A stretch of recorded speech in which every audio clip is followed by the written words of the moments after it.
All right, everybody, welcome to another edition of Inside College Soccer. What's up, Ian? How are you, man? I'm good, buddy. I'm good. I'm good. Just coming down from our recent win in MLS Cup final with Galaxy. So we uh we managed to do it, man. It was a pretty fun experience again.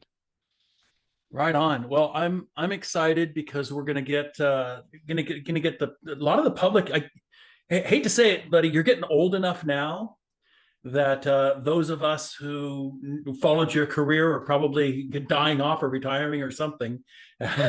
um, but you, dude, we've been following you, my family, for forever since the Premier League started. And my son was a goalkeeper. I was a goalkeeper and a goalkeeper coach. So you were of particular interest to us and the pathway. And although you did it much younger, my son decided he wanted to kind of do what you did, and that was to not go directly to college. And he took off over to England and tried to repeat what you did. Just wasn't nearly as talented as you were. And so I want everybody to get to know you a little bit. First of all, everybody out there, you can find Ian at ianfeuer.com. That's Feuer is his last name, ianfeuer.com. Camps, appearances, clinics. And then he's also a movie star. You got a movie coming out, don't you, brother? Yeah, it just dropped. Everybody go see it. It's a fun movie. It's called Werewolves. I play the werewolf. And I even did the stunts in the movie, like jumping onto trucks and getting hit by cars and jumping off buildings. So I played about 75% of the werewolf scenes, and it's just something that I do on a little bit on the side. I played the Predator in Alien vs Predator as well.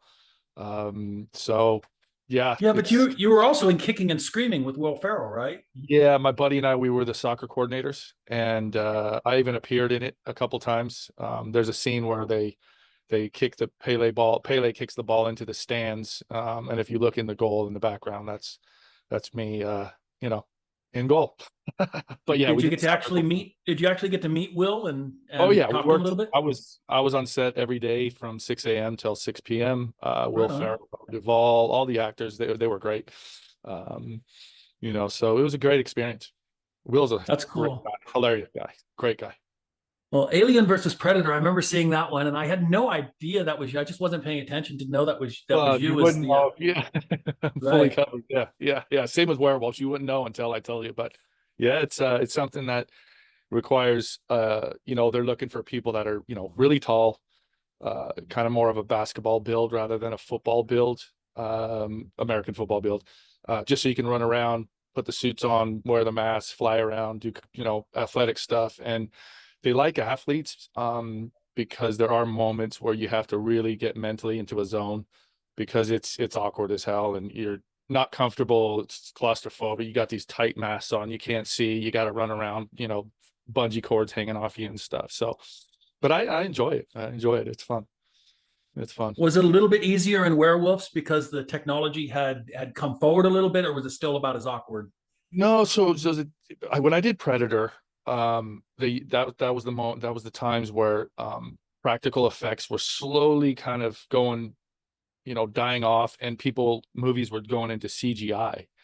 And what happened was people got kind of sick of the CGI. There's no real feel to it. It's so perfect that it's like music back in the day when you hear the record scratching. There's something to that makes you feel more, uh, in tune with the music. So when we did the Predator, it was actually the same suit when we did Werewolves. They just adjusted some of the things, obviously, added hair to it, and but it's the same kind of suit. So basically, it's kind of like a wetsuit, really thick wetsuit that you put on, and then the helmet is what is most difficult because that thing is tight. You can barely see. It weighs a lot of it weighs about 30 pounds, and you're doing scenes in the rain, and then all of a sudden 30 becomes 40, and you know but werewolves is a little tougher, because werewolves is more hunched over, so the mask then starts pushing on your neck a little bit more. Predator was upright and bulls and strong. So but they were tremendously difficult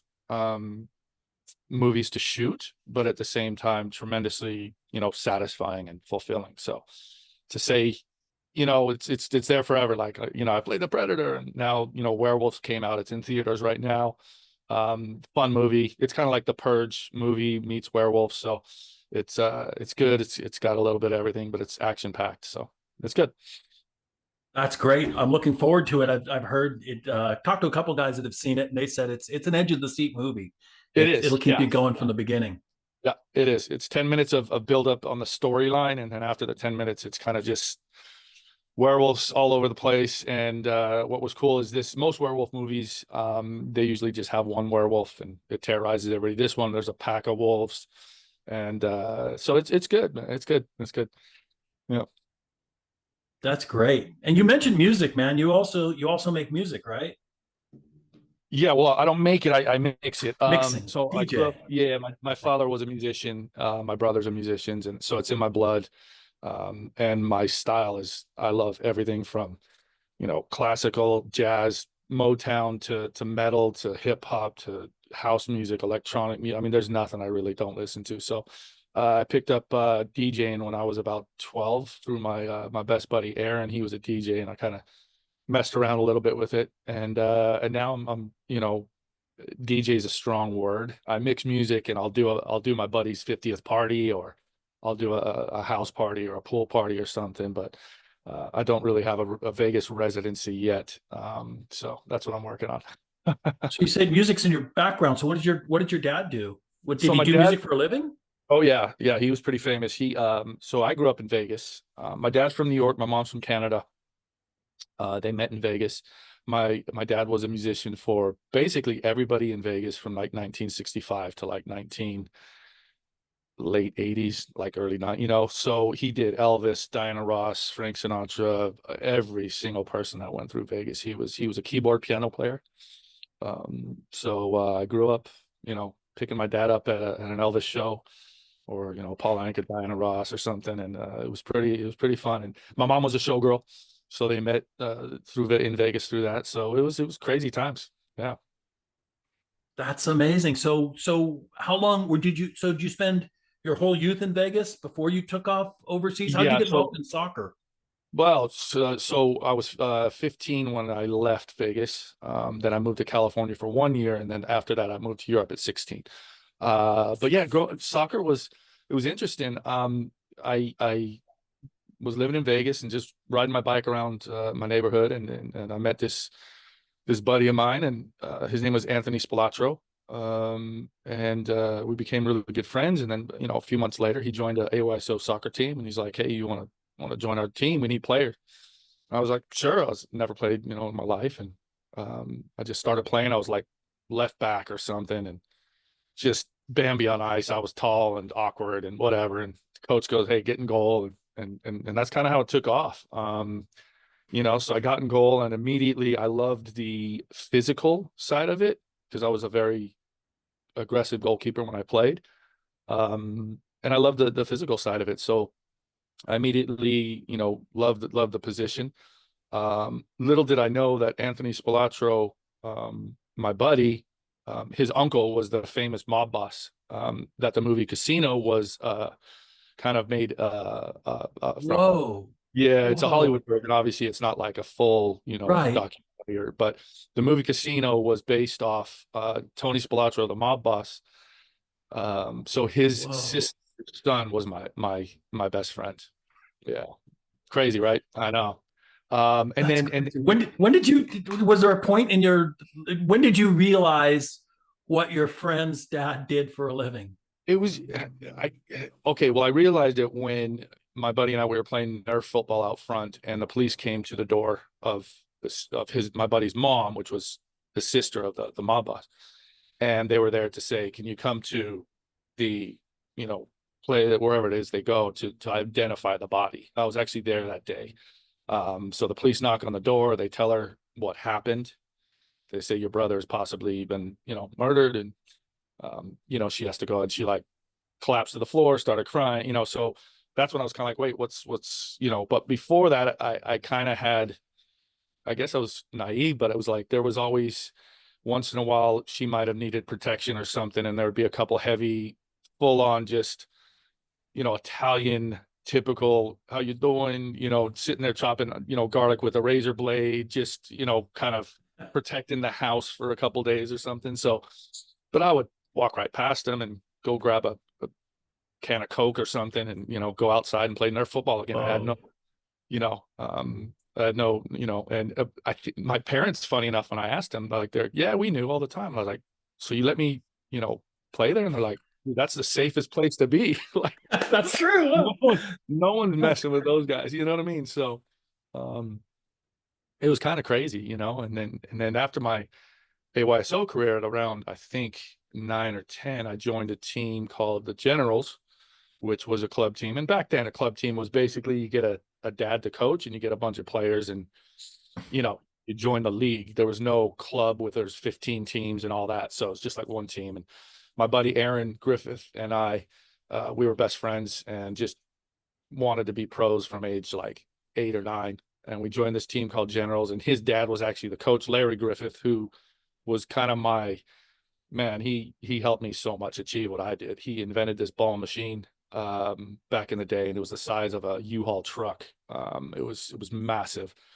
But yeah, he would take me out on a Saturday and just shoot the balls. And it was just make the save. There was really not a lot of technique going on. But man, I figured it out, and I would go out for hours, and it would be 100 degrees in Vegas, and I still would go out. I'd bring lunch, go back out, so I was pretty much dedicated from the second I started. And if I do commit to something, it's pretty much all or nothing. So this was all of it. That's really interesting. Same way that I learned to goalkeep, there was no training. I think the first Uh, training I got was in high school, and my coach was a track coach, and he went to some kind of a clinic because he came back on Monday and said, "I've got like 5 drills I want to put you through." And that was all the training I ever had in my career. And yeah, for me, I'm curious if you felt it was the same way. For me, it was almost better forcing me. It definitely made me a better coach later on, yeah, but forcing me to figure it out for myself, what worked for 100%. me, was Yeah. better than somebody telling me what to do and then me trying to copy their style and all of that. How did you feel about that, just having to be forced to figure it out?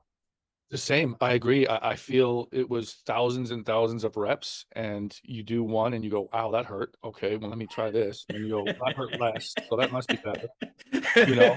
And you figure it out. And I think sometimes that's a better way of learning. I think now I truly feel we overcoach. It's an epidemic. I think we're so like we're basically creating robots, and I think that yes, we do need tactics. Yes, we do need technique. Of course, don't get me wrong, but you always have to have a balance. You have to have players. You have to give them the ability to be themselves. Like, what if age 10 or age 8, someone told Lionel Messi after he tried to dribble and screwed it up, oh, don't dribble anymore. You need to pass. It's like you teach them how to dribble, so it's we have to create creative players. And if you look at soccer these days, like the highest level, it's so programmed. It's starting to get a little bit hard to watch. There's no balance. There's no um I find there's no more soldiers in the game. You know what I mean? It's all just just pretty like, and I'm just like, "Ugh, I want a little bit of both. I want a little bit of both." Yeah, that's so many stories that go through my mind about it that sounds so familiar to the way you were raised. And you know, I know when I started coaching, my son Mhm. said to me after he'd come back from England and coached in college for and played in college for a couple of years and was doing all right. He said, I've thought about the way that you trained us and the goalkeepers, and we had a lot of that had success. I had Lindsey Dickerson that was at Stanford, won a national title. I had Ali Kirchner that I coached, who ended up at Duke and was in the finals against Stanford, ironically. And then my son's career. And he said, sometimes the way you coach is you're so rigid in the way you think that when a player gets to another coach, Dad, they struggle Yeah. with that other coach because they have a hard time adapting. And I thought, I'd never thought of myself that way, Ian. I had never thought Yeah. about being rigid because I always Yeah. told players that, look, this is your way. I don't care if you keep it out with your butt. I don't care how you keep it out. Your job is to keep it out of the net. But if Yeah. you give Yeah. up goals doing it your way, you're going to have a problem. Then you're Yeah. going to have to do it my way.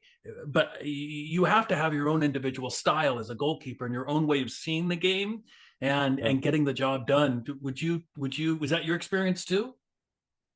100%. Yeah. I mean, like I said, the way I coach now is the same. There's a skeleton we work off. Um, and then there's times where a kid will, I remember when I played, I did that. I don't even know how I learned it, where what's it called? The Casper Schmeichel chest. And Oh yeah, I, yeah. That's I guess that's a handball technique when they play yeah. handball. It's a Danish And handball technique, I guess. yeah, I did it once as a joke. I was like, okay. And then I tried it, and then all of a sudden I started doing it, and I don't. No one taught me this, right? No one taught me this. It was way before Casper Schmeichel, because Casper wasn't even born. Um, and my coach looked at me and goes, "Dude, what are you doing?" I went, "I don't know." He goes, "But you haven't dropped one yet." And I'm like, I know, it's kind of weird, right? I didn't do it for long. Like, it was just kind of like a brief spell where I kind of tried it out. But it was kind of weird, and I was just like, okay. And he's like, "But the second you drop it, I'm going to be on you." He goes, "Use your hands." Yeah. And obviously, like I said, I only did it for like a month or something, but it was kind of fun. So, we got to create individuals, and within a certain structure. And like you said, if they start leaking goals because of it, then you readdress it. I'll tell you, the first thing I do when the first I start with the new goalkeeper, Ian. I, I, I always incorporate the ball in my warm up. I've always been that way, and I always start out slow, so I don't hurt anybody. I'm not telling them to fly and die, but I always incorporate the ball. Yeah. And if I can just see them moving across the face of the goal, and then me taking a shot, and I even have to hit it that hard back the way they came, I can Yeah. see they didn't set their feet in time. Their feet are still Lost moving. art. And I'll tell them today is the only day I'm going to make you 100% better with one thing. And Yeah. that's it. Just set before I strike the ball. Once I get that athletic balance and get them in a forward position and coming forward, Ian, and getting them set in time, after that, I'm just trying to figure out what their how kinesiology, how their body mechanics are going to work for them, because Yeah. you get these keepers that are like you, long and lanky, and you Yeah. get one that's short and stocky. And if you're trying to get a short and stocky guy to do what a long and lanky guy does, and I was dead in the middle at 5'11", my son was 6'1", neither one of us was big or athletic. We each had our own styles because of our bodies, because I Yeah. couldn't do what Ian does. So how can I keep the ball out like Ian does without being like 100%. Ian?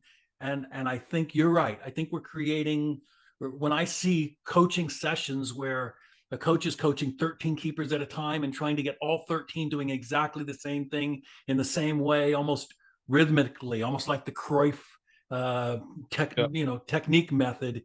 Yeah. It's a Corver, sorry, not Cruyff, Corver Right. Over. Yeah. technique method, where you're trying to get everybody to be little robots. I think it causes problems for keepers, especially later down the line when they're 10, 11, 12, 13.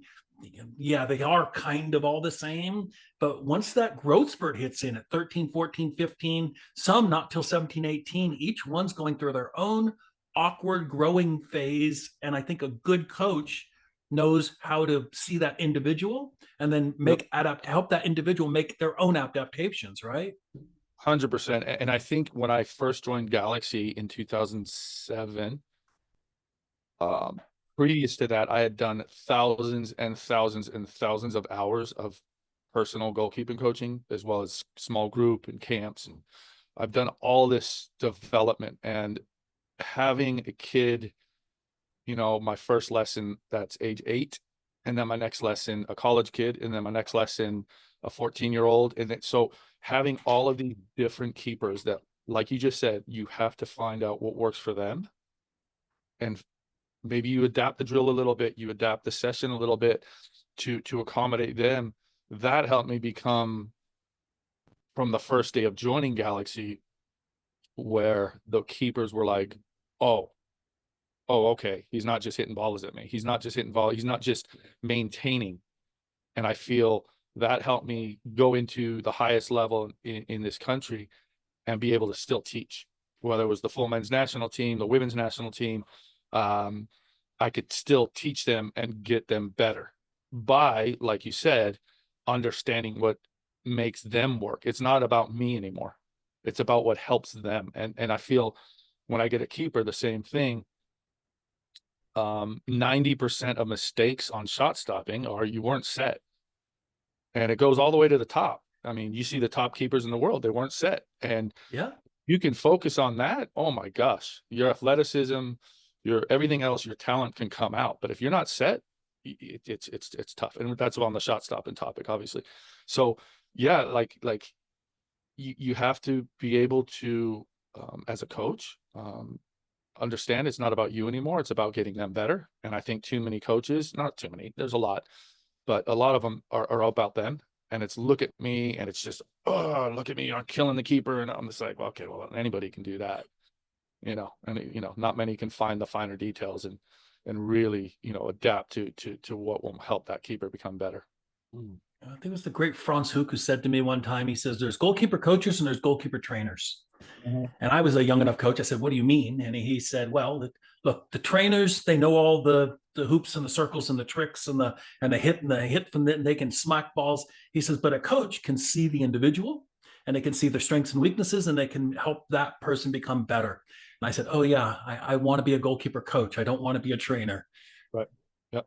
A trainer is, like you said, it's just, we can just jump over stuff and fly. Coach is more, and again, the mental side. That's where I kind of pride myself on is the mental side. It's understanding what they're going through mentally and pulling that out and getting them into a positive state of mind. Because I've played there where I was just low in confidence, not trusting myself, and I would tell people this, and they're like, "Are you serious? You just had a great game." You know what I mean? And the mental side is so massive, and that's something that I think will be my next, I guess, venture, or phase of my coaching career is going around and doing seminars and that on the mental side of sports and goalkeeping, especially because it's such a mental position.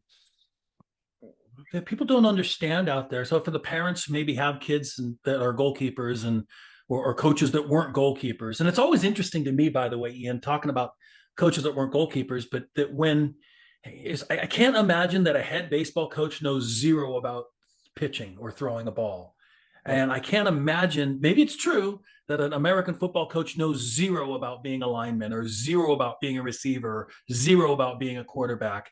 But yet in soccer, it's crazy to me. I was at one of my A licenses I was renewing, and I won't say who the coach is, but it was one of the biggest men's teams in the country. And he knew, when you go to do your licenses, everybody finds out real fast you're a goalkeeper because they say, get in my session, get in my session, Yes. get in my session. Yeah. And he says, I've got goalkeeping as a session. Can you help me? And I'm going, yeah, this is pretty basic stuff that you're being asked to be taught, and you know zero about it.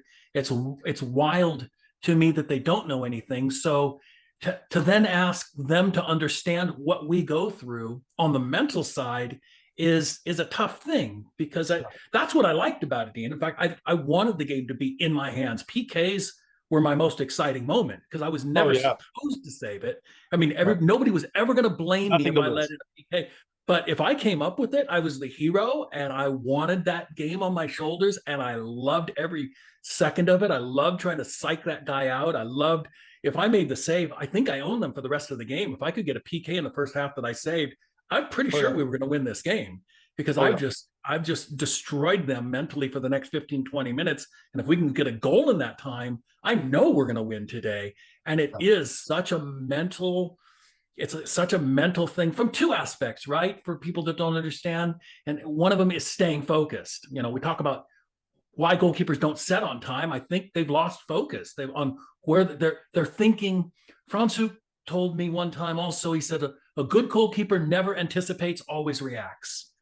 That the minute you start anticipating what you think is going to happen is the minute something else goes on, and now you've given up a goal because you already were sure that you knew what was going to happen, right? Miola comes to my mind when I say that, in the '94 World Cup. Remember that? He was sure it was going to be a cross because the angle was impossible and it had to be a cross. And he went out and almost abandoned his goal. But it happens because we're trying to outthink the other Yeah. guy. Yep. So from that, and I want to hear from you on that, and then also mentally from what happens when we do give up a goal, right? What happens Yeah. when things don't go our way, or when we make a mistake, right? A mistake. I'm sure you've had it happen, right? Where it slips through your hands, and you go, "How the hell? I've made that save 50,000 times. Now it slips through my hands. What did I do? And then how do I recover from that?" Well, there's first on the mental side of the coaches not knowing, that's such a massive thing we have topic we have to get better at. I'm trying to do it where I work. I'm trying to do it nationally, and coaches have to start understanding goalkeeping. And I remember I had this debate with an academy coach. Um, I said to him, I said, receiving a back pass is mentally, not technically, mentally more difficult as a goalkeeper receiving a back pass than it is for a six. This guy started laughing. What are you talking about? Oh my God, I can't. And he's like, oh, he can't. Look what Ian just said. And I go, you didn't hear it? I said, mentally. I go, because mentally, we need to have that decision made. If let's say the player makes a back pass, the defender makes a back pass to the keeper from the corner of the 18. I'm on the corner of the 6. The decision isn't made when it got to my feet because I can't turn my back, shield it, start dribbling, wait for support, go backwards. I have to go forwards or sideways. And he couldn't process this. And I go, I play it to the 6. He has a player right on his back. He dribbles a little more. He turns left, waits for support, goes back, gets it back, comes around. We come out, we clear, whatever. And I go, and he wasn't having it. He could not understand that mentally we need to make a decision very quickly. And you might get it and say, okay, I get it from my right, left back is on. And in my mind, I'm going to receive it. I'm going to switch it to left. In that time, the guy closing me, instead of going straight towards me, starts cutting off my left. So now left is blocked, right is blocked, and the ball's at my feet. Now what? And now I got to clear this thing 40 yards. So now you're expecting, so there's so many things that go into the goalkeeping position mentally. And if coaches don't understand that, you're going to confuse the hell out of them because you're going to say, why didn't you play the left back? Or why didn't you play the 6? But the coach that's watching this is with the pause button on the video. They pause the ball. They pause the video when the ball's at your feet and go, oh, yeah, you should have played the 6. Well, that's not when I have to make the decision because now I was going left, guy cut off left, 6 wasn't open when I had to make the decision. And if I have a touch here, so there's all these different things. And if they don't understand that, they're going to confuse the hell out of keepers. And we're also going to crush a lot of solid goalkeepers to the point of quitting or just being so unconfident their performances will be terrible. So coaches have to get better at understanding the goalkeeping position. And I see it all the time. And I love it's a post that always comes up once in a while, and it'll be wanted, looking for a 9-year-old goalkeeper that's good with his feet, great shot stopper, comes for crosses, aggressive, communicates, all these things. And I always like, it's a great post because it's ironically so true what coaches think, and you have to give people time to get through that. You know what I mean? And then going into the mental side of the games, the style of training that I've developed over the years basically starts mentally and then it turns into a session. And what I like to do is create absolute chaos. Because, for example, there's a very experienced goalkeeper named Jaime Pineda. He played for us for LA Galaxy, and kind of a national team keeper, played in 2 World Cups, plays for us. And we're playing a game in Seattle to go to MLS Cup final. It was a 2-game series. And we're playing a game and ball's moving around top of the box, passes. We're in Seattle, crazy game, big crowd, obviously a lot on the line. And ball's passed around and it goes passed out all the way wide, like full width of Seattle's pitch, which they have a really wide pitch. And he was kind of like is his near post. Ball goes fully wide. And I'm thinking, okay, you got to drop a little central now because it's fully wide. You can, for the cross. And he stays at his near post. And right away, I'm like, oh, God. And I look, and the guy that gets the ball out to his left looks up. There's Clint Dempsey on the far post. And this guy just floats across in. It wasn't even a great cross. And because Jaime was at his near post, the guy crosses it to like mid goal, maybe six yards out. He needs to drop 4 or 5 yards. He tries to jump, barely misses it, and Clint Dempsey scores. And I was like, oh, man, okay, here we go. So long story short, we get to the following Monday, and we do video, and I let him watch the play. I didn't tell him what I thought. I wanted him to see it, and I wanted him to tell me so I could see where his mind was, because you don't always want to tell your keepers everything. You want to see where they're at. So he looks at it, and he's like, oh, like this. I should have dropped off. And I go, yeah, yeah. If you were central, that becomes just a catch just above Right. your head. Right. And so I go, why do you think you didn't drop? Because I mean, you do this 100 times in training or whatever in a game, and he goes, it was so chaos. It was crazy. I just forgot. And that's kind of just helped. That right there changed how I design my sessions. And from that point on was, okay, I was like, okay, how do I create chaos to the point where there's 5 different things that happen before the pass across to me and I shoot, can you still set?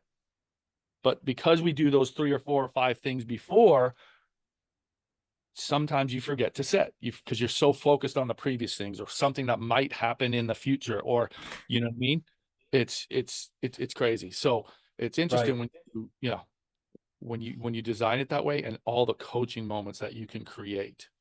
And that's what I try to do in my sessions, is create moments where I know they're going to mess up and then I can correct them. It's not as programmed.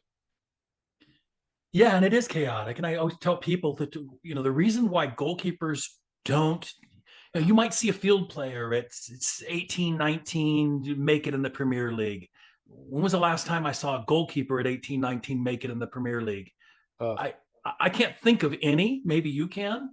yeah, it's But tough. we need to see the weirdest situations over and over and over in match play. Yeah. A striker gets so many more reps than a field player does. And, we all know the Cruyff quote about average player only has the ball for 3 minutes. What do you do for the 87 minutes? Great. How much time do you think the average goalkeeper has the ball in a game? And if we're, Less. we need to see the weirdest stuff. I mean, I've literally seen a ball hit a gopher and get deflected. It's Yeah, like, how no, do I I know. rep that in training? Yeah, How do I do? I don't. I just need to yeah, see it. I need to see the weird, like you were just talking about the cross. Well, what about a cross from this angle? Well, what about yeah, when they cut it back to the left to the right foot? Now it's an in swinger instead of an out yeah, swinger cross. What happens when the guy can bend the ball this way or that way? What happens when the runners come in late instead of early? What happens when we can't pick it up and they're blindsided? What happens on the cutback cross? What happens, all of these different scenarios that can be difficult to rep enough times in training sessions. We just need to see them in games, which means we may not develop until we're 24, yeah, 25. But yeah. on the other side, we tend to get a little longer careers too, because we don't get our legs taken out from underneath us every other game, and we don't have to put up with the nonsense on the field. Normally, we're kind of protected. Normally, Yeah, and like I said, that's where the sessions that I design. I have this one session. It's with multiple keepers. It's 4 keepers, because sometimes most of the time that's what I have at Galaxy or the national team, whatever. So instead of just, 1 rep and you change, and I have everybody involved, and it'll be, you know, cut back cross to me, but I can shoot or I can pass it on to someone else. What do you do? And usually the first part, okay, they set, but then they set for me because I might shoot, but then I do it to someone else and then they forget to shoot. So it creates this, not just 1-dimensional, but 2 and 3 and 4 and 5-dimensional type train. And then you do that and it goes straight into a cross, to a cutback, to a header. And it's pretty fun and interesting when you do it. And, like I said, the results are just insane. When you do it over and over, and like you said, it's an experienced position. And I remember I peaked around 27. I was athletic before, I was good, but at 27, I was like, this is becoming a little easier. It's seeing it and knowing, just different variables that could happen, and being prepared. So, it's like a So, quarterback. so when you were growing up, when you were playing, okay, so you took off to you how'd you end up in Belgium? Let's just start there. So you're in Yeah. Vegas, right? You're Yep. 15 Yep. years old, you said? Yep. I was in Vegas, age with my club team, the Generals, my buddy Aaron Griffith, and his dad was a coach. Um, and we were watching might have been like the 82 World Cup, probably. Yeah, it was probably the 82 World Cup. And or it might have been Mexico 86, I don't know. And the head coach was like, dude, I want to go to Europe. This is great soccer. He was watching like Belgium versus Argentina or something. He's like, man, I want to learn how to defend like the Belgians, because they just stopped, Maradona. They kept them to 1 goal or something, I think it was, or whatever.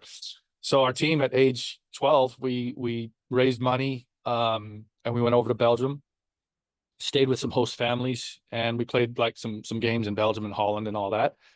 And that was my first trip to Europe. And I remember just there was something about Europe that just that was it. I wanted to be there. Um, so the family I stayed with, we became really good house friends and friends with the family and everything. So when I decided to, at 15, I went to a camp with one of my then idols, Tony Schumacher.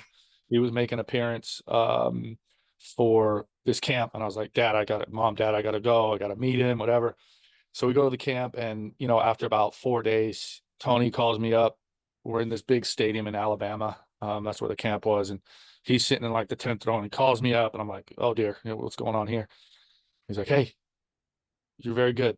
He goes, what do you want to do in football? Like, I go, well, I want to be a pro. And he goes, you need to go to Europe now.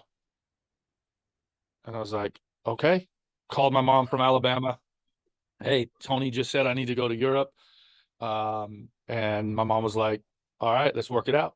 And so we called the host family that I stayed with previously in Belgium, and we were like, can he stay there until he, so I kind of knocked on some doors. There was a village that I stayed in that was like, 60 people. And down the street was this other guy named Key Bunny, who at the time worked for the railroad station, but had a buddy who was a coach at Bruges. And he called that buddy and he was like, hey, can you come try out?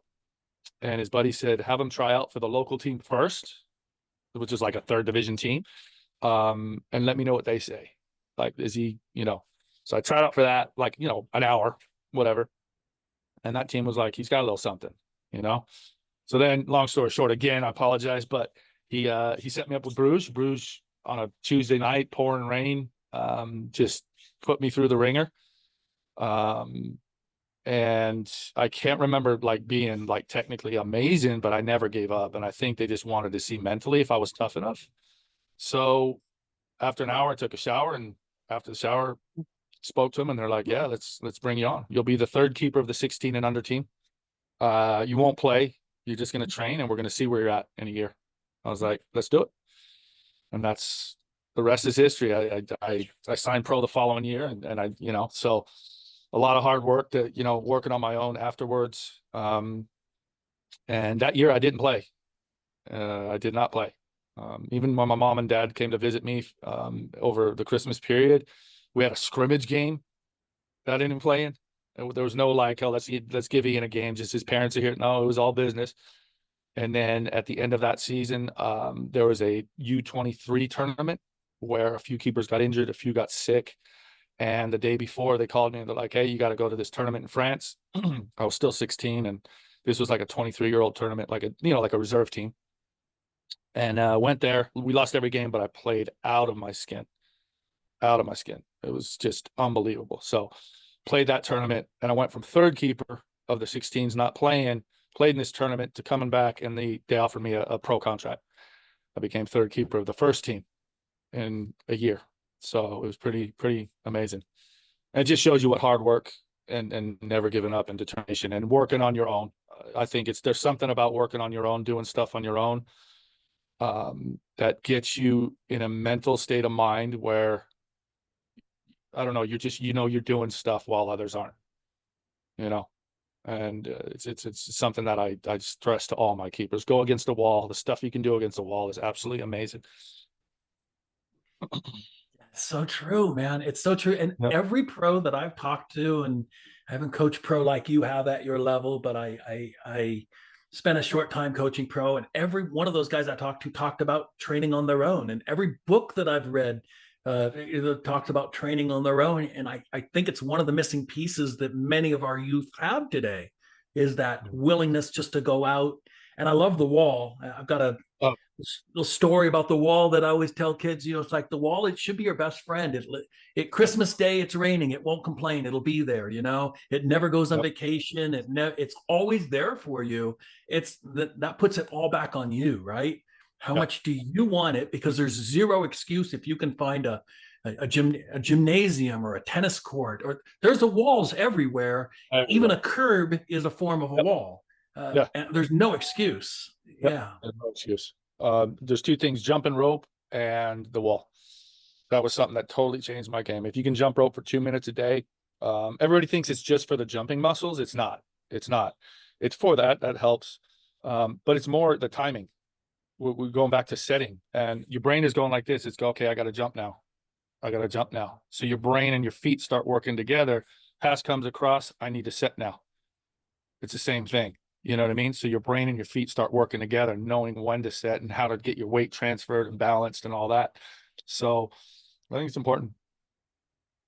Right on. One of these days, do me a favor and set up a camera and film yourself doing a jump rope session. Kids don't understand how that's a balance thing too. That's Oh a yeah. big Totally. balance and timing and all of that. That's great advice right there, by the way. Oh yeah, it's huge. It changed my game. And no, I'm planning on doing it. I'm planning on doing a video of everything I used to do against the wall, all the different drills you can do on your own, and then the jumping rope for sure.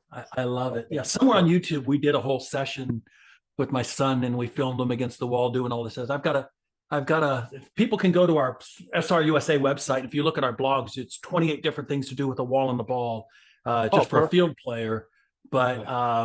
and goalkeepers, there's so many other things you can do, especially if you can find like a racquetball courts are amazing because Oh, they're the best.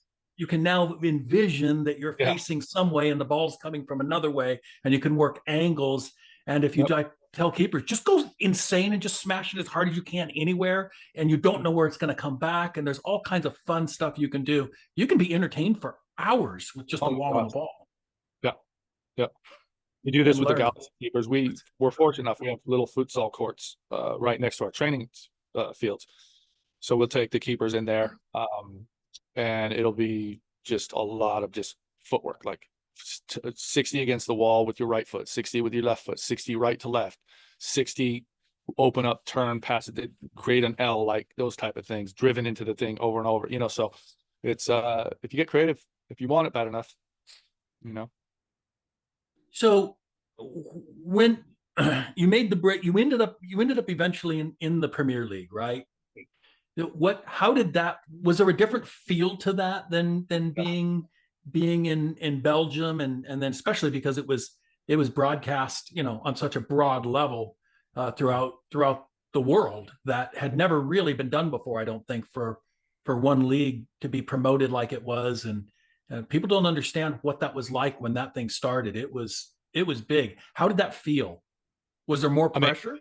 oh my God, yeah. Well, the pressure of being the first American keeper in the Premier League, the first American to sign in Europe, I think, unless there was someone way back earlier. Um, I signed in '87, I think, pro in Europe, and then I signed in '94 in the Premier League. So I think I was the first. I know that Keller was there with Millwall, but in the Premier League, I think it was the first. Um, it was intense, and the pressure of not only just myself being in the Premier League, but also just as an American, like I was kind of representing America, and I wanted to do that with honor and respect, and not only off the field, sorry, on the field, but off the field.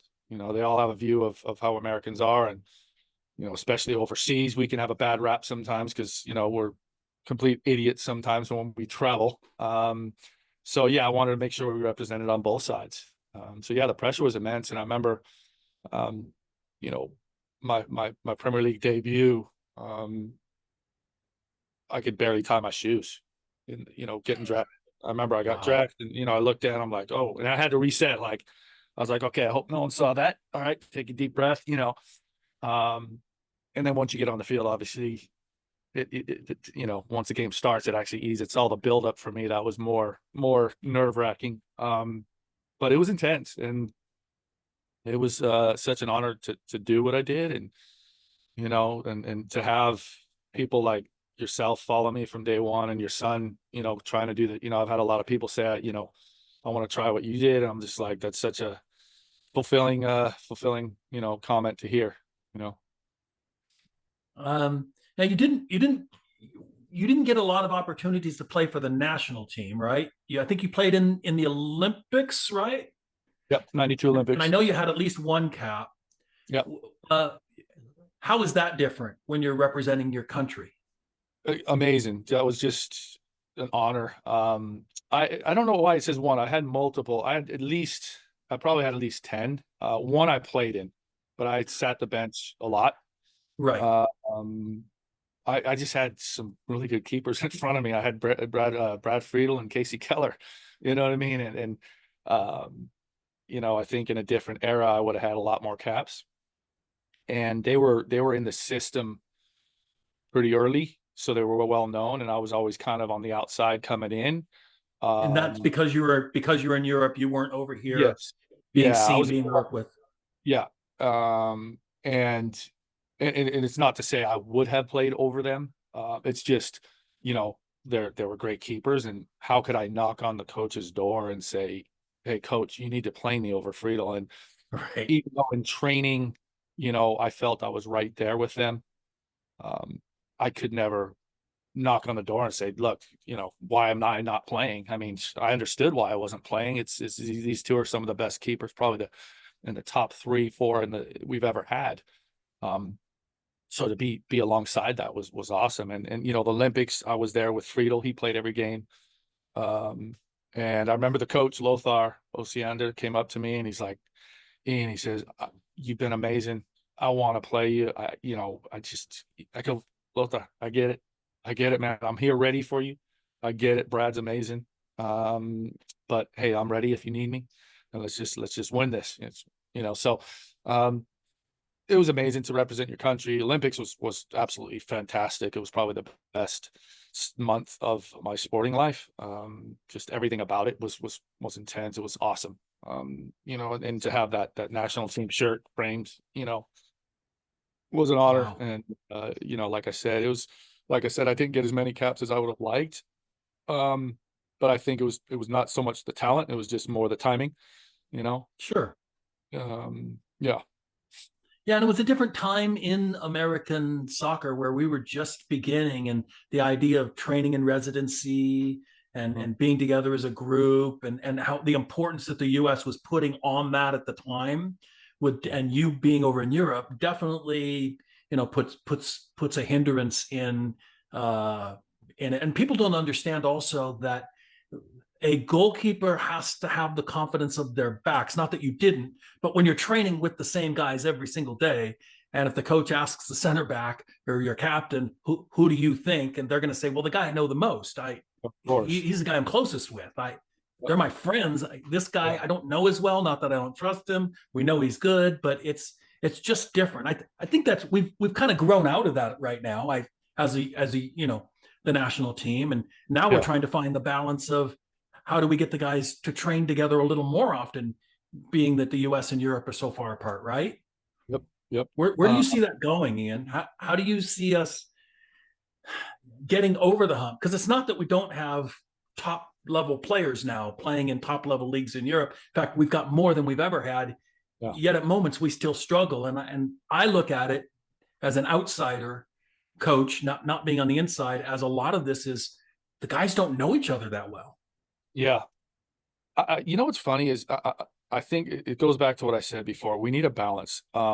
We're going to be okay against some of the the average teams, but when we get to a World Cup and we have to play a Germany and a France and England and Belgium, I don't know if we're going to out technically outplay them. Okay, I don't know if we're going to tactically outplay them. We're getting close. What we need to find is, can we battle? Can we find a way within the game? Because we can't always stop the game and have the coach tell us what to do.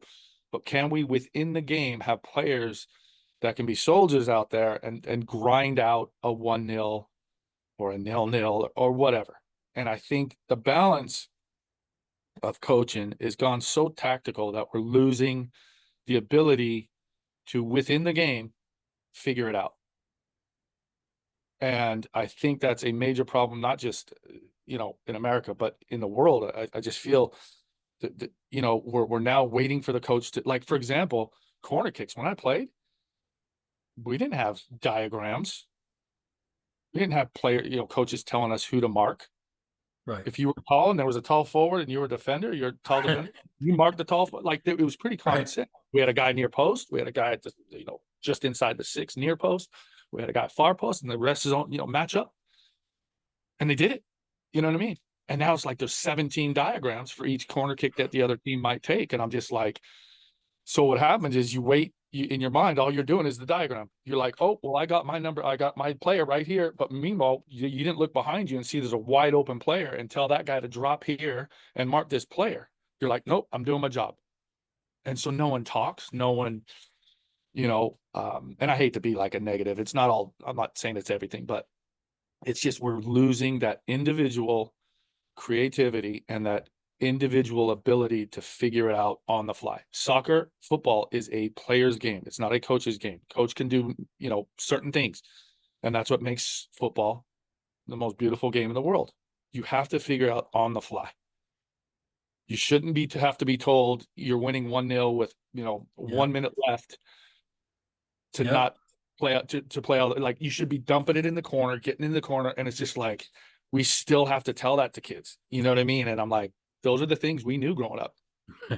Yeah. We knew that stuff, man. We knew how like you said, it was old. It was just figuring that out on your own is going back to with our point in the very beginning. I feel very beneficial at times. One of the trends that we've seen in the last 5 years, and I think it's probably since Pep became famous with Man City, and that's everybody insists that we have to play out of the back, that this is the way you play the game. You must play out of the back. And what we're also seeing is, even, 10 years ago, the weakest teams in the Premier League were not going to press ever. You knew they were going to park the bus against Arsenal or Man United the entire game. You knew how they're going to play. And now we're seeing Southampton press. You're starting to see teams come forward and put pressure on the goalkeeper, because everybody knows they're going to play short out of the back and nobody's going long. And now we're starting to see the most insane goals that we saw once out of 10 years. You're starting to see them 10 times in a season. And that is top level Division I teams getting picked off of a goal kick or off of a pass back, because they aren't even thinking about where the open player is, which is 70 yards down pitch. I mean, if you've got, you've only got 5 of us in the back, maybe 6 if we count the 6 in the back. And if you see 6 on us, that means for sure there's somebody 100%. open downfield, because their goalkeeper's not marking anybody. So can we find the open player? What do you think about this trend? I've never seen so many short passes from the goalkeeper turn into goals ever in my life. And we've seen more this season and last season. It's crazy to me. It's unbelievable. And the problem is the head coach. It's the youth head coach who wants to show off how well they play out of the back, because it becomes about them, right? And if their keeper kicks it down the field because they're not feeling it, they get yelled at. Well, why'd you should have played? I'm like, no, there's 6 guys pressing. That means you get it long. You're probably 1v1, 2v1, you know what I mean? And so again, there's the balance has just gotten so far tactical and so far egotistical that it then creates these moments. And I'm just like, Harry Redknapp was was my coach at West Ham. And I remember, it was great coaching from Harry. He was like, big man, he goes, look, you're great at coming for crosses. I need you to come for crosses. I don't care if you mess up. I don't care how far it is. He goes, you come for this stuff. And he goes, if you mess it up, I'll have your back. Cool. Start coming for crosses. I'm playing some games. And I remember I'm doing really well on crosses. And then one game I come for a cross, mess it. They didn't score from it, but it was sloppy. And there was a scramble, cleared off the line, whatever. Going to halftime, I'm like, dude, I'm going to get ripped. Comes up, puts his hand on my back. Hey, keep coming for it, buddy. Keep going. I was like, Wow. good coaching. Because the reward for me, and it's the same for the back passes, is you need to tell your keepers, hey, we like to play out of the back, but if you're not feeling it, I need you to do what you need to do. Kick it in the stands, kick it down the field, whatever. Then as a coach, if this becomes, well, this is getting stupid now, they're kicking it every time, then you readdress it. But if you don't give that freedom, I have keepers that I coach where they can't even kick a ball over 40 yards. They've never had to kick it far. I'm going, well, that's a problem. That's a problem. Yeah. And they've never thought, hey, you know what? They're pressing with 6 players. Let me put it over into the second line. but they haven't thought that because all they think about it's their vision is this now. They can't do this because of how they're programmed to play. Because the coach wants to be that coach that is known as, oh, I play it out, look at me, I play it out, look at my tactics. It's just all this, whiteboard, magnet stuff, which again is great. But if you don't have the balance, you become one dimensional. So I guess we should touch a little on college soccer since it's inside college soccer. Yep. Um, and you did spend some time coaching. You were at Pepperdine for a good chunk of time, right? And then you were at Pepperdine, USC. yeah. I did Pepperdine probably 6, 7 years, and then USC about 4. Yeah. Yeah. What? So having been coached by the pros and then coached in college and now coaching the pros, coaching at the national team, all the levels you've done, did you notice a difference in college with, I don't know, maybe it's the mentality of the players, or maybe how recruiting was done, or maybe the kind of player knew was going to be successful in college maybe was different than the kind of player who's going to be successful pro? How can you contrast for our listeners maybe some of the differences between college and what it takes to be successful in college versus what it takes to be successful at the pro level? Well, college is so condensed. I mean, the seasons are like 4 months, so you have to have a preseason, you have to have scrimmage games and all that within like a week or 10 days. It's crazy. So everything was just so condensed and quicker and just blah, blah, blah. Oh, the first game of the season's here. Okay, we haven't even worked on crosses yet. You know what I mean? Right, right.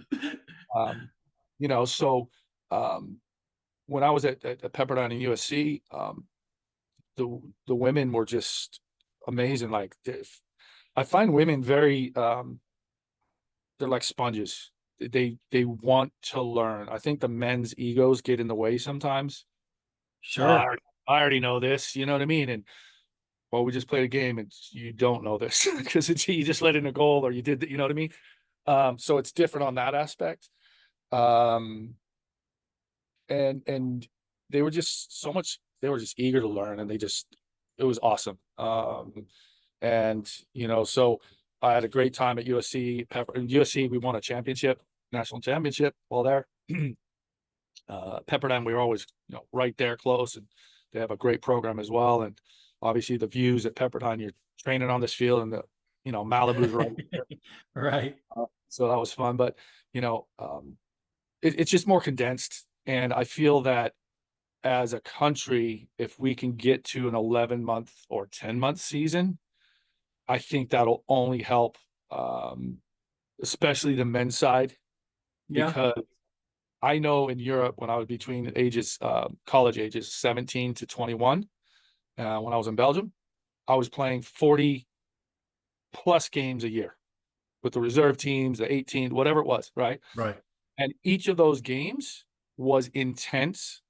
You had scouts at every game. You had fans. You had coaches watching from other teams. You had accountability, all those things. So you go 40 times 4, that's a lot of games. That's 4 seasons of 40 games, okay? In America, we have those 4 years of college years. You maybe have, what, 20 games max? Yeah, And maybe. Right. maybe if you're a good team. Yeah. And Plus of the those playoffs, 20, maybe. Yeah. yeah. And of those 20, and we're talking a better team, some of the lower teams don't make playoffs, so it's maybe 15 games. Of those 20, how many of them are really competitive? Right. So then you go, whoa, okay. Can we have a little, longer season? Again, this is all financial. I get it. But I think that's when it'll really help the men's side. Because those games over and over and over, go back to what we talked about earlier, is just the experience of having 40 games in a season compared to 15. It's massive. So by the time, excuse me, you're 21 years old in Europe, you've played, 200-300, games, and then you're ready to go to the next level. Here, we've played, maybe 100 games. We're starting where they did at 17. So we're like 4 years Right. behind, if Right. that makes sense. And in no way, shape, or form is this putting the college down. What it is it's more, we need more of it. We need more of it. Yeah. it can be so condensed because there's no real way to, and especially as a coach, how it's tough to even, you know, build a season. It's so fast, you know. Which is why coaches come to us as a company and they tell us we need immediate impact Hmm. players because Hmm. they don't have time to develop. Now, you'll get into the spring, and in the spring, you've got a lot of time to work with your keeper. But in the meantime, we may not even have a job in the spring because we lost so much in the fall. We can't have that. It's retarding in the classical sense of the word the development of the keepers. It's slowing it down to the point where by the time they are old enough to play pro, they don't have enough experience to make an impact at the pro level. And it absolutely is hurting our game. And unfortunately, Ian, you and I have spent now, between the both of us, probably 35 years around college administrators.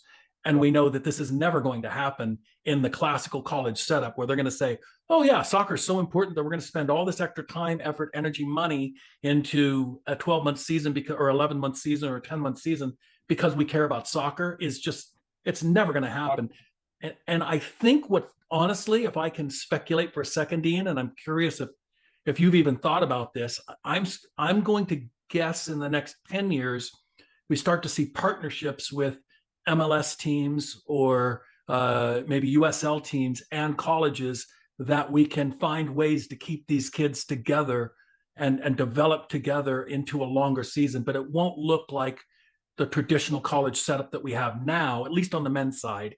It will look more like a full month season. I can see, maybe the MLS decides to invest.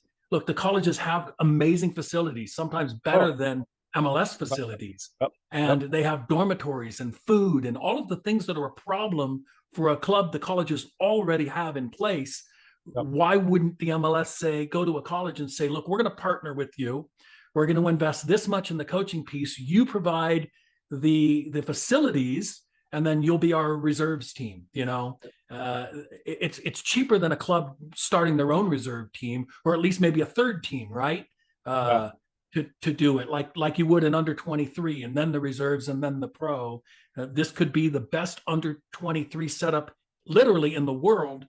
because of the facilities that we have in place. I don't know. I Nobody's think talked about this per se. What do you think about that, though? I totally agree. I think there has to somehow become partnerships at the club levels, at the college level, and at the USL second division levels, because and the problem is egos. There's too many egos. There's too many. USL hates MLS. MLS hates USL because of no. This should be all partnerships. Academy teams that aren't MLS, let's say like a local club team, should be rewarded if a player goes to, let's say, LA Galaxy. Right. There has to be compensation. And I know there's some, but I mean, I'm talking more. So the academy then goes, I don't care about winning a championship. I care about getting this player to LA Galaxy, LAFC, San Diego, whatever it is. And then you get, you know, enough money to buy new balls, a new turf, a new field, all these different things. So your focus becomes development rather than I've had teams not allow their keeper come to LA Galaxy. I'm like, What? yeah, like we have everything in place from video, nutrition, food. We got everything. And there's people, nope, he's mine, leave him alone, don't touch him. And I'm like, you train, there's 10 teams on one soccer field. Right. I mean, and I get it. That's the way it is, and you have to make it work. But if the kid has an opportunity, and I kind of get their side as well, it's like, well, we lose him, the whole team disintegrates.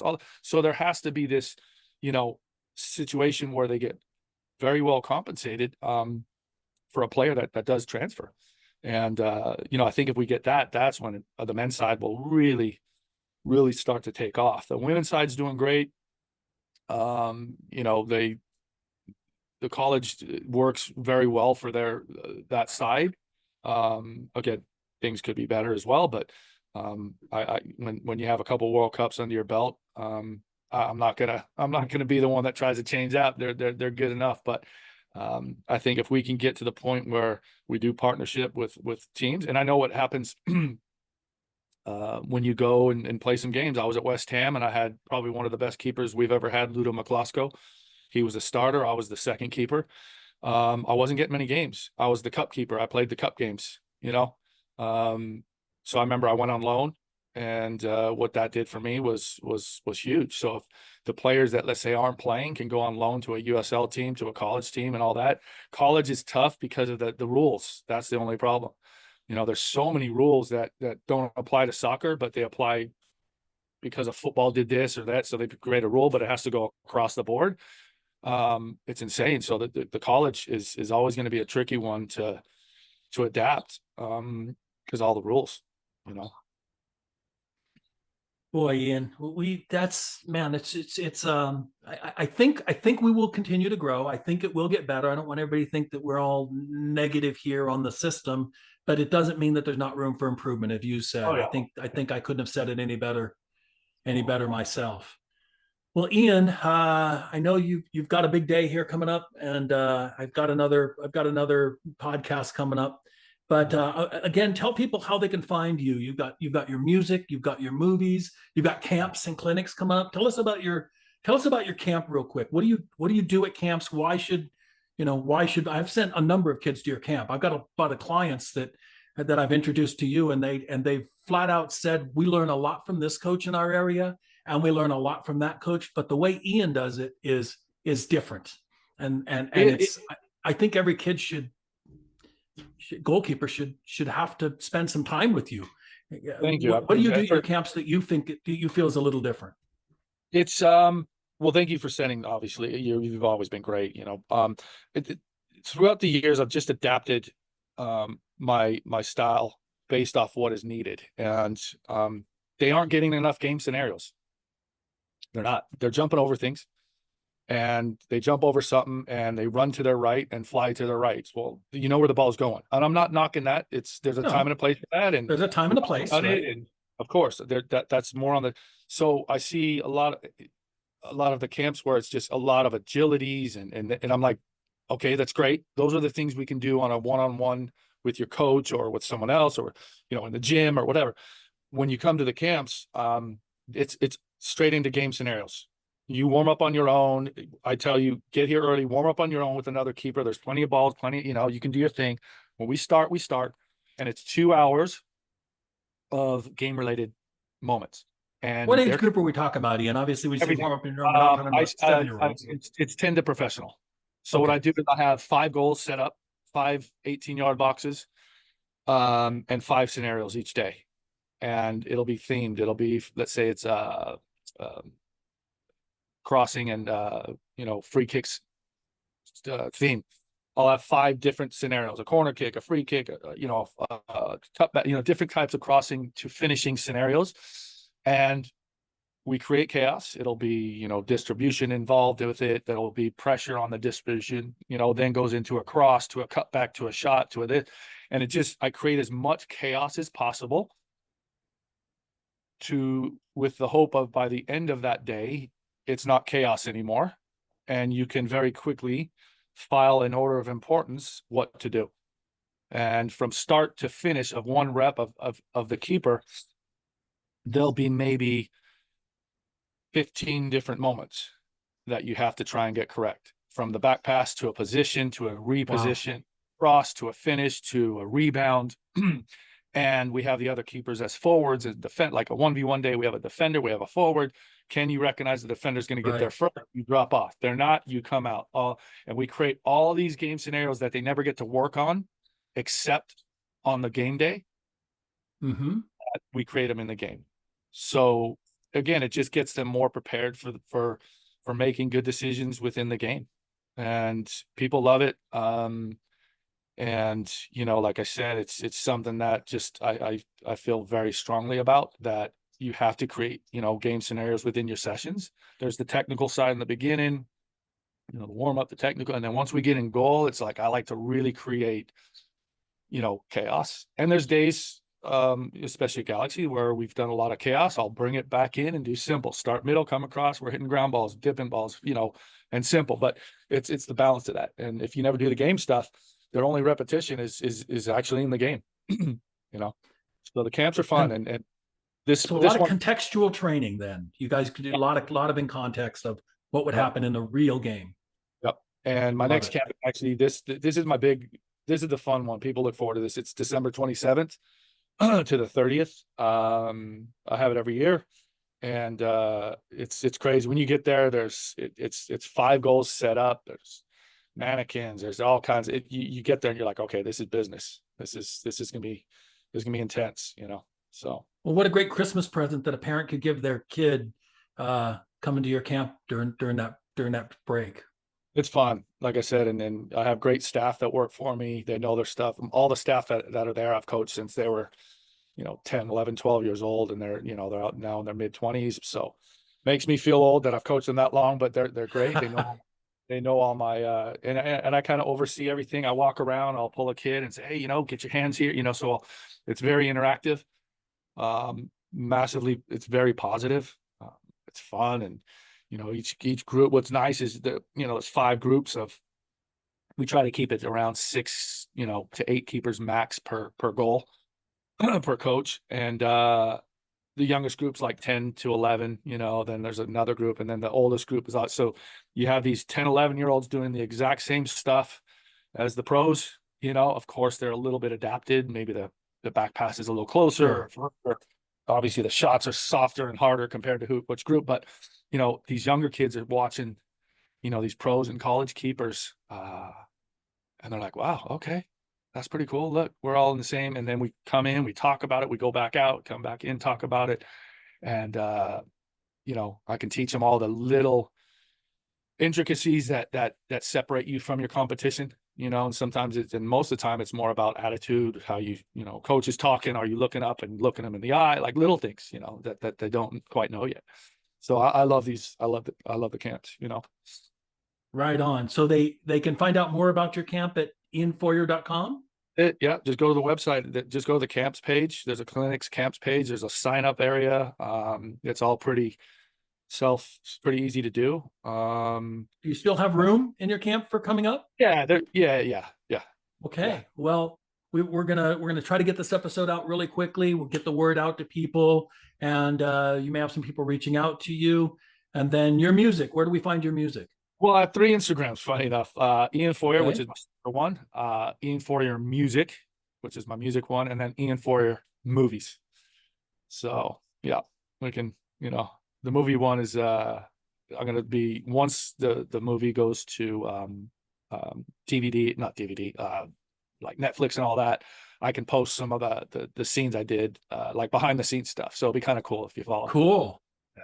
And then the music, I try to do all kinds. It's more like up-tempo party music, that, whatever. So it's fun. Little side project. Yeah, right on. Well, hey man, thank you so much for coming on it. We've been at this. That was a good hour and a half, man. Of We did good. I really appreciate you sharing with us, and course. you and I will talk off the air again soon. And Sure. I love it. Thanks, man. You become a friend, and I really appreciate you coming on with us and sharing your experience with our listeners. Always here for you, buddy. You're amazing. Thanks, brother. All right, we'll talk soon, Ian. Thanks, guys. See ya.